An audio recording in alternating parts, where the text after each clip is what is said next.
Hey everyone, and welcome to today's Explainer. Today, we're going to be focusing our lens on something that impacts, well, pretty much all of us, but it usually stays completely hidden, right beneath our feet and behind our walls. Yep, we are looking into the localized plumbing issues specific to Springdale, Ohio. If you've ever dealt with a sudden leak, a mysterious backup, or maybe just fluctuating water pressure, trust me, you are absolutely not alone. Let's dive in and uncover exactly what's happening in our neighborhoods and how the pros tackle these challenges head on. Okay, here's our quick roadmap for today.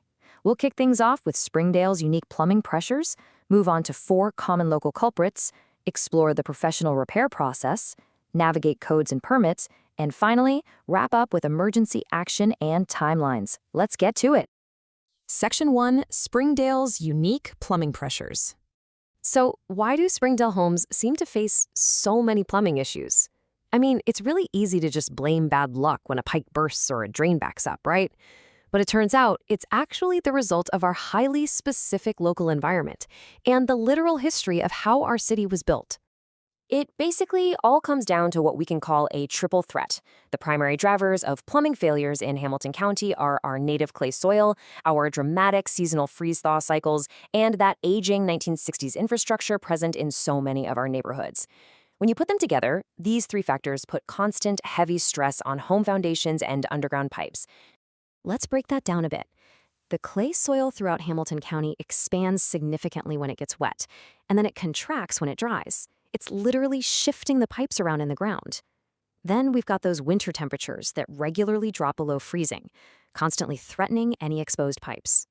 On top of that, heavy spring rainfall frequently overwhelms older municipal sewer systems. This specifically causes nasty backups in basements along the Princeton Pike corridor.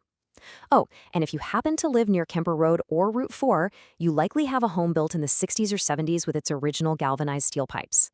Those pipes, they're actively corroding from the inside out, restricting your water flow and actually bringing rust into your water supply. Section 2, 4 common local culprits. Let's go ahead and map out these usual suspects, because different areas absolutely face different challenges. Over toward Glendale, mature trees actually send roots straight into aging clay pipes, just seeking moisture. You might hear some weird gurgling or see slow drainage before it backs up completely. Across the whole area, hard water causes water heaters to fail due to really aggressive sediment buildup.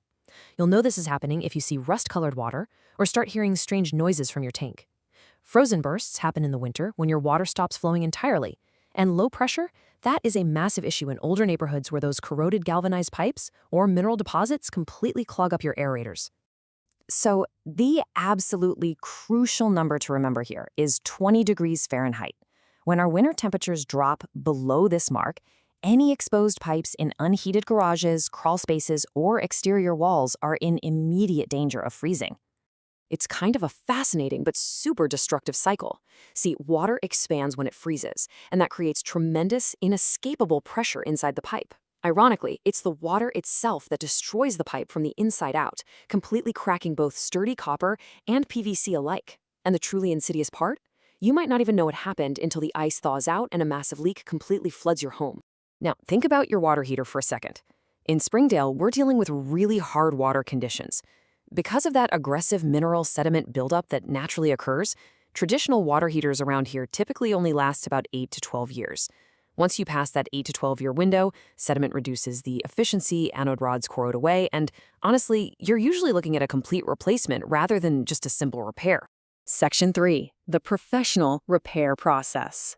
Look, getting your plumbing fixed really doesn't have to feel chaotic. Professional local services usually break this down into 3 straightforward, super predictable steps. First up is diagnosis and assessment to find the actual root cause. Second is repair and installation, using quality materials. And third is rigorous testing and cleanup to make sure the job is done right the very first time, and that your home is respected. The best part is, modern professionals don't just guess anymore. They use these fascinating diagnostic tools like fiber optic cameras and electronic leak detectors to pinpoint the exact problem. Then they use advanced techniques like hydrojetting to completely clear out years of stubborn buildup and tree roots from your pipes. All of this without causing any further damage to your home's aging infrastructure. It's a real game changer. Section 4, navigating codes and permits.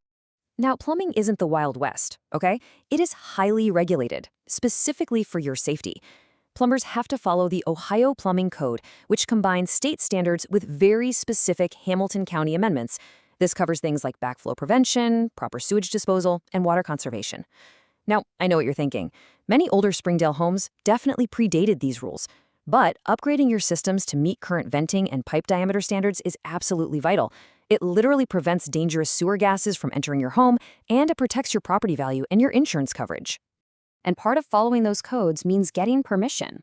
Permits are strictly required in Hamilton County for major work. We're talking water heater replacements, complete home repiping, sewer line repairs, or moving fixtures around. But here is the reassuring part. Professional plumbers actually handle all these permit applications and coordinate the inspections for you. It's a critical step that ensures the work is safe and completely legal, which, trust me, is especially important before you ever try to sell your home. Section 5. Emergency action and timelines. Okay, if a pipe bursts or a sewer line backs up, every single minute counts. So here is your rapid-fire survival checklist. If this happens, stop using all water fixtures immediately so you don't add to the problem. Next, turn off the main shutoff valve to your house. Then, quickly move your valuables away from the affected area to minimize the property damage. And finally, call a professional 24/7 emergency service right away. Knowing these steps tells you exactly how to stop further water damage before the technicians even arrive on the scene. Now, what's genuinely surprising here are the realistic timeline expectations. When you're in the middle of an emergency, time kind of feels like it stands still, right? But honestly, a simple fixture replacement takes just 1 to 2 hours. A standard water heater installation, only 2 to 4 hours. It's really only the major overhauls, like a massive sewer line excavation or whole home repiping, that span multiple days. So many common emergencies are diagnosed and fully resolved the very same day. Another major part of the professional process is transparency. Reputable local services will always diagnose the problem and provide a firm, honest price before any of the work actually begins. You'll get a clear explanation of your options, and the best part? No high-pressure sales tactics or surprise fees tacked on at the end of the job. Which brings us to the end of today's explainer. I want to leave you with a thought to chew on. Is your home's older plumbing truly prepared to withstand Springdale's next 20-degree deep freeze or heavy spring storm? Knowing what we know now about our clay soil, the aging pipes, and our hard water, it absolutely pays to be proactive. Seriously, don't wait for a burst pipe or a flooded basement to find out the answer the hard way. Thank you so much for joining me to explore the hidden mechanics of our homes, and I'll see you in the next explainer.